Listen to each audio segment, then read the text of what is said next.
This rant from a man is a very interesting one, and I am thankful that one of my supporters sent me this. He says, I used to believe toxic masculinity was a load of BS, but it's real, all right. He says, in fact, it's gotten to the point where I actually look down on people who encourage extreme masculine behaviors. I am the happiest I have been in a while as I have learned to embrace my soft side. 2 years ago, it was a different story. Anytime I would feel the urge to cry, to take a day off, to throw in the towel, to open up, I would feel intense guilt and would bottle up these feelings and tough it out. You can imagine how this turned out. I entered an inescapable depression, constantly being hard on myself and blaming myself for things that often weren't even my fault. I literally would get sick because I was putting my mental state and body through so much pain, and it weakened me to new challenges that came my way. I would easily give up on new challenges as I was too busy being at war with my inner B word, as I used to call it. I've given myself 3 permanent injuries as a result of this trauma, regret, and honestly, anger. I blame the culture of internet gurus who have a very narrow view of masculinity and often use it as an ego booster. If you don't run 10 miles a day instead of 2 miles, you're a B. If you don't want to go to the gym, you're a B. If you don't wake up at 4 a.m., you're a B. If you don't have 100% control everywhere you go, you're a B, and so on. The only times we really need to be tough, per se, are when our lives truly depend on it. And we don't need internet gurus to tell us this because, for the most part, it comes to us naturally. That's another thing that this culture tries to persuade is that if you're tough 24/7, you'll be ready for anything. But in my experience, this isn't true either. We all have windows of tolerance that tend to shrink when we're exposed to too many stressful situations. If we are constantly exposing ourselves to stressful stimuli, we are shrinking this window of tolerance, which is counterintuitive and counterproductive to the culture of toughness and masculinity. Moral of the story: toxic masculinity is as real as the world we live in. And don't let anybody convince you that you're just being a B word. You should learn to embrace your soft side and be more human like, not a masculine robot. Honestly, I believe that this is what it's going to take to get many of the red pill people, the manosphere people, out of that cult of thinking where they really believe the talking points that they have been fed to through these podcasters and social media people. I don't like how he keeps using the B word because basically what that says is anything that is remotely not manly should be denigrated. I don't like that. So he still has some work to do, but he is at least reflecting on the fact that he can't be like this 100% of the time. It is totally a process to get to the point where you are shaking free of all of the sexism, but all of that is ingrained.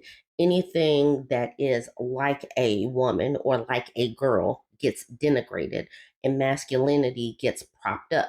So even as someone is trying to shake it off, he still has work to go, but he's doing the work as it is because he's seeing that always trying to be on 100% and be tough 100% of the time is not healthy. Now, for some of the comments, okay, Error says, good for you, buddy.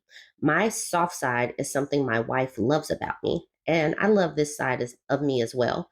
What's courageous is embracing your emotions, embracing your humanity, and to share that with others, period. Everybody should be entitled to be themselves, whatever that means. And I'm happy for you that you can do it now. The world would be so much better without toxic masculinity. And then the OP says, I agree. From what I've noticed, many toxic masculinity users are insecure and are using it as a band aid for deeper emotional issues rather than addressing them. It's so socially acceptable, so it stands, which is unfortunate. It's slowly changing, but it will take time. Okay, Error responds with, as you say, it's socially acceptable because many societies around the world are built on toxic masculinity principles. Yes, it's changing, and the best thing we can do is teach our kids. I have two sons that I hug, kiss, apologize to when I screw up, and I tell them I love them. I'm afraid too many men didn't have that in their childhood, and now they think what's made them and now think it's what made them alphas or some similar BS. And then Public Domain Kitty says, this is a really great rant. I'm glad you found your way out. The cult of the manosphere has far too many victims. I think most people don't understand that many of them are men who go on to create more victims. Congratulations on that settling for half a life or a bad life and embracing your humanity. Jadek of Thark says, I've spent about half my adult life in construction. One of the funnier things I recall seeing several times were some of these guys who went out of their way to be perceived as hardasses in the field, but absolutely cowered in front of the office secretary. I always thought it was a good demonstration of them being incredibly fragile. Sure, they're tough guys who express no emotion but anger, but only under familiar and comfortable circumstances. And then the OP says, true. Tough people don't go out of their way to show how tough they are. They are smart with it and use it when necessary. Weak people try to compensate for their fragility with foolishness and stupidity. So I thought that was a pretty refreshing post, and I wanted to share that with you. I do believe that it is possible for things to change. Our society has to change because women are pushing back against this whole red pill, toxic masculinity situation because we can provide on our own. So the men will have to change. This toxicity that is going through society is not just on the internet, it's in dating, it's in relationships, it's made its way out into the real world. And things will have to change because women have adapted to this world. So men will have to adapt as well. Anyway, join this conversation. Let me know what you think about this. I thought it was very reflective, and I told him that on the post. So join the conversation. Don't forget to like, comment, and share. I wandered into the X Red Pill subreddit and came across this post. This person says, the red pill is dying. Is it just me, or is the red pill slowly dying? Figures like Tater Tot and sneakers are seeping into irrelevancy. Fragile and Funky are reduced to begging for money from their fans. And who knows what Pearl is up to these days? She's on the internet fighting with people. All those podcasts where men berate women are starting to decline. I am wondering the same thing. Ever since Kitten Heels kicked, and in that same year, there were several other black manosphere people that kicked the bucket as well. And I believe that that did start the decline, and that some of these men, like Tater Tot, is actually being held to account for his ex crimes. And then we have the people that are actually coming for the red pillars on YouTube, them getting demonetized. I believe that it's finally starting to catch up to them. Also, you have people like me that are sitting up here highlighting these red pill talking points so that women can avoid these people. I can't say that I'm reaching lots and lots of people, but I believe that several of us are pushing back against these toxic narratives, and I think that that is helping to make this movement go down the drain, or at least become irrelevant. They've been reduced to the five talking points because literally they only actually have five talking points, and most of it only ever goes viral when they're being um, nasty towards women. Okay, let's get into some of the comments. This person, Every Open Window, says that clown Rich Cooper and his meathead buddy Moth just announced they are done with their ladies' night events. Apparently, they can't get women to consistently do them. They both had a big souk about chasing women down, and it's all too hard, laughing my butt off. I think in general, red pit rhetoric has run its course. The only decent stuff there was essentially common knowledge and basic social interaction stuff, not unlike Jordan Peterson with his clean your room, carry on. The guys still hanging on to the whole shtick, Rolo and Cooper, just look desperate to me. I assume they've hedged their bets and they need the beta male simp subscribers for a paycheck. Sad. Equivalent Cat says, I listened to some of Rich Cooper's videos a few weeks ago out of curiosity, and at first I agreed with a lot of what he's saying since he's somewhat anti red pill. But then he started saying some misogynistic red pill talking points like about women hitting the wall in our 30s and 40s, but attractive men never hitting the wall, or it being they're much older. I'm sorry, it being when they're much older. He was also saying some unrealistic things for most, like how all men should strive to be millionaires by the time they're 30 or 40. And then every window open says, yeah, I agree with you. He shames women for sleeping about, but then encourages his boys to spin plates, which means bang multiple women at the same time. I just don't get the logic here at all.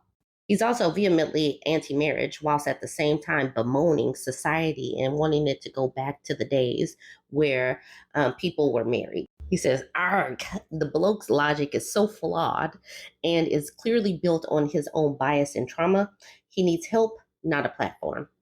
And Awkward Wave says, thing is, there is no logic. It's all built on emotions. Women aren't allowed to sleep around because it makes red pill men feel insecure. However, men are allowed to because insert pseudoscientific rationale. It's ironic that they see themselves as logical and women emotional. The red pill is literally built on emotionally inflammatory talking points. It really is.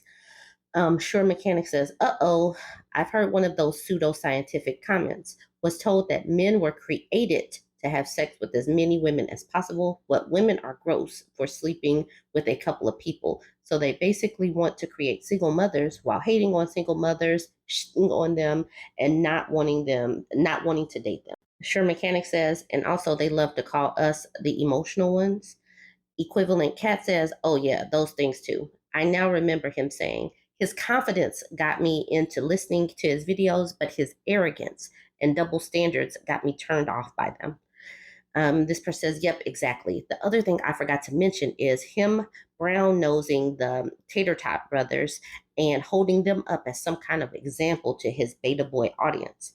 That's majorly effed up. Two dudes with ex trafficking crimes hanging over their heads are examples of being a good man.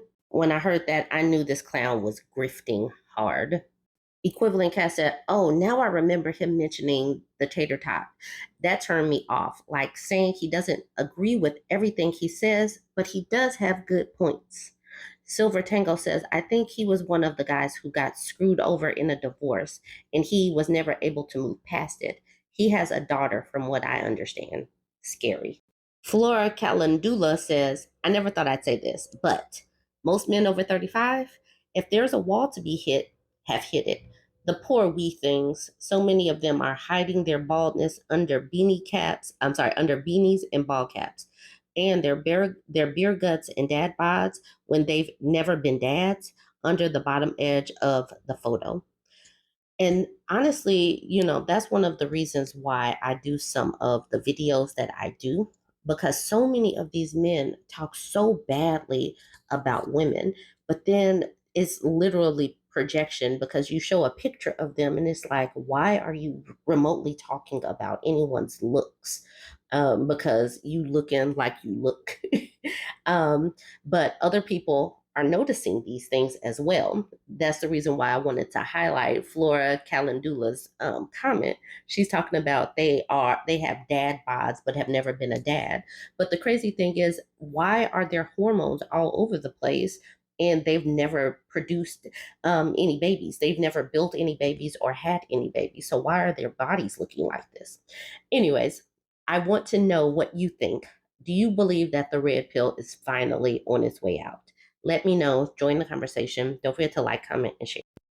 Okay, so I know that my crowd loves the open marriage regrets subreddit. We love these find out season subreddit, the Uno reverse.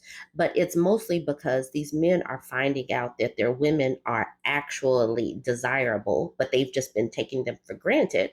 And they find out when they open up or attempt to or badger their women into opening up their relationships.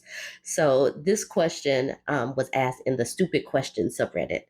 Why the F would any straight man agree to an open marriage? And it's not even that they're just agreeing to an open marriage, they're badgering these women into an open marriage.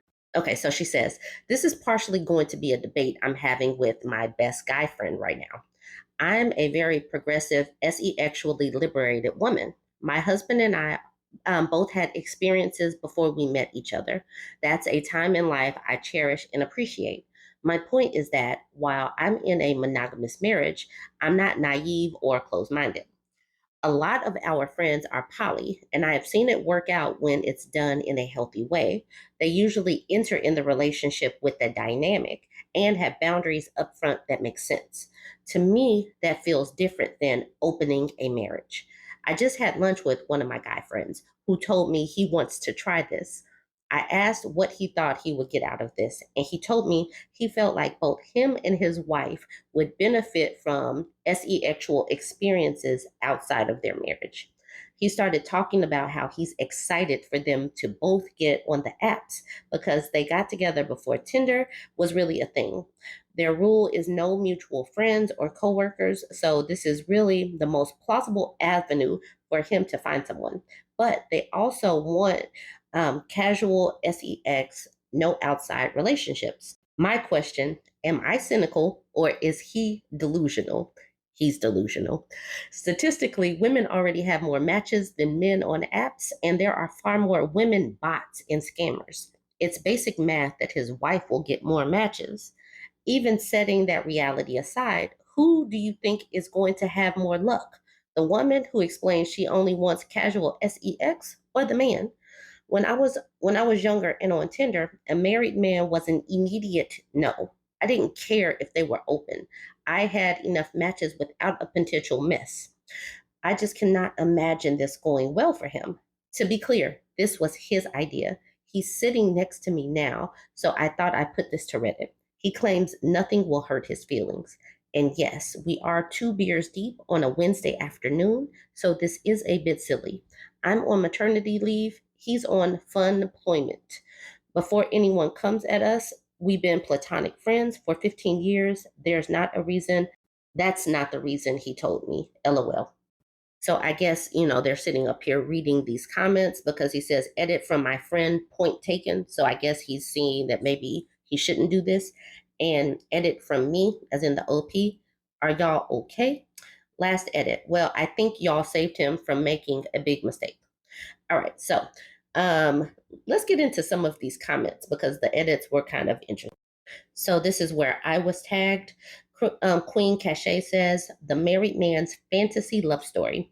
Married men who have tried this are now divorced. Sadly, no other man is going to acknowledge that his ex-wife was sleeping with a bunch of men during the opening of a marriage, then found a better man and divorced him.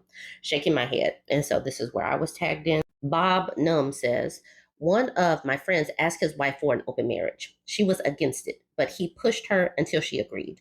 To his surprise, it is very easy for women to get casual sex. He would tell me how he would be sitting in the living room and his wife would be bringing guys to F to the bedroom. Guys to F to the bedroom.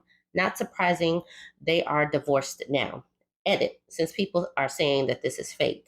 Number one, he was also bringing women home. She was just bringing way more than him. Number two, I think she was doing it out of spite.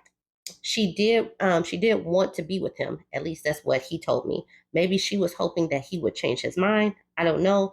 I don't get into my friend's marital problems. Nacho Guy says, I want an open marriage. And then in italics, it says, becomes a cuckold and is surprised by this. I want a divorce. Many such cases. Yeah. Past P says, but you see, that cute barista from the coffee shop has totally been hitting on me. And that waitress and the bank teller lady, they all smile at me. So I will totes get great mileage from this arrangement. They really believe that women just doing their job and being pleasant is flirting.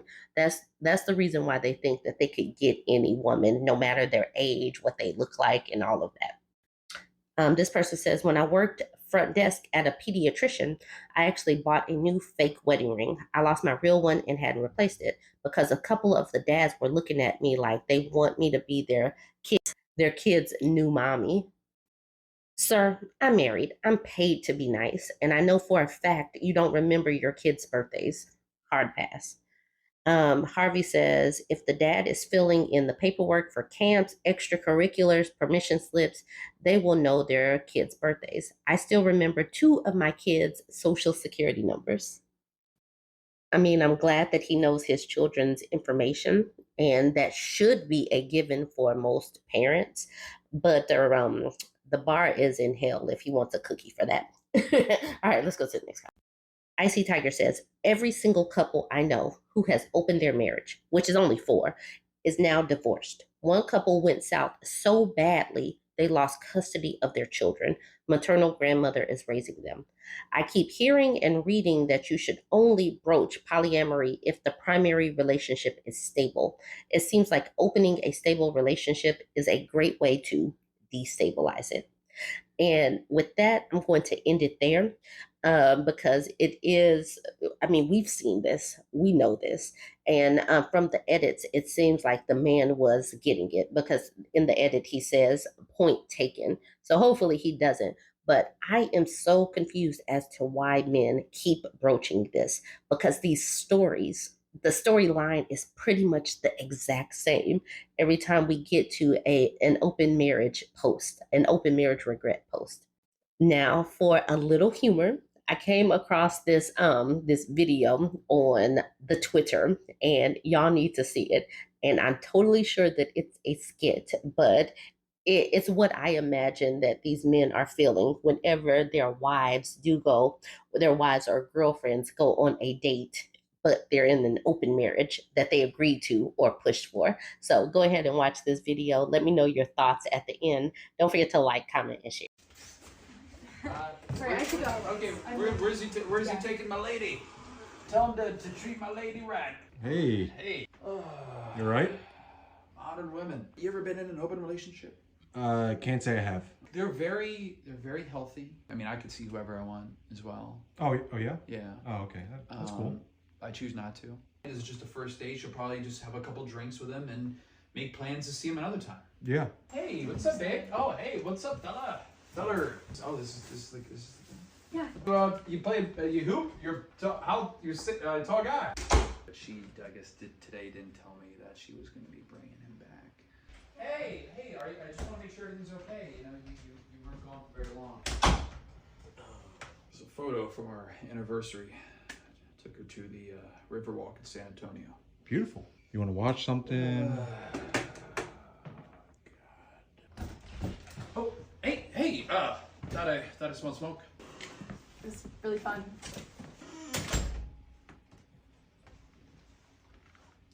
Do you want to talk about it?